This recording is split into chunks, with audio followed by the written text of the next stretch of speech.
Citizen న్యూస్కి స్వాగతం. ఆ నలుగురికి మంత్రి పదవి ఫిక్స్. కేబినెట్ విస్తరణపై సీఎం రేవంత్ ఏఐసీసీ నేత కేసీ వేణుగోపాల్తో సుదీర్ఘంగా మంతనాలు జరిపారు.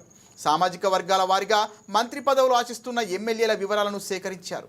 ఉమ్మడి నిజామాబాద్ జిల్లా నుంచి సుదర్శన్ రెడ్డి పేరు దాదాపుగా ఖరారైంది.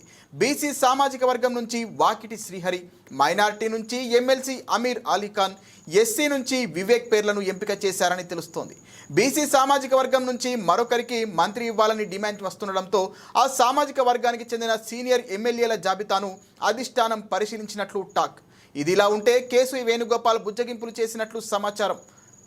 రెడ్డి సామాజిక వర్గం నుంచి రాజగోపాల్ రెడ్డి, మల్రెడ్డి రంగారెడ్డి మంత్రి పదవి కోసం పోటీ పడుతుండటంతో వీరిలో ఒకరికి డిప్యూటీ స్పీకర్, మరొకరికి పార్టీ వర్కింగ్ ప్రెసిడెంట్ పదవి ఇవ్వాలని నిర్ణయానికి వచ్చినట్లు తెలుస్తోంది.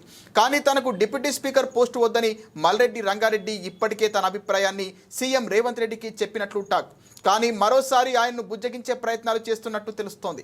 అలాగే రాజగోపాల్ రెడ్డికి కేసీ వేణుగోపాల్ స్వయంగా ఫోన్ చేసి పార్టీ వర్కింగ్ ప్రెసిడెంట్ పదవి ఆఫర్ చేసినట్లు ప్రచారం జరుగుతోంది. వీలైతే రాహుల్తోనూ మాట్లాడించే అవకాశం ఉన్నట్టు టాక్.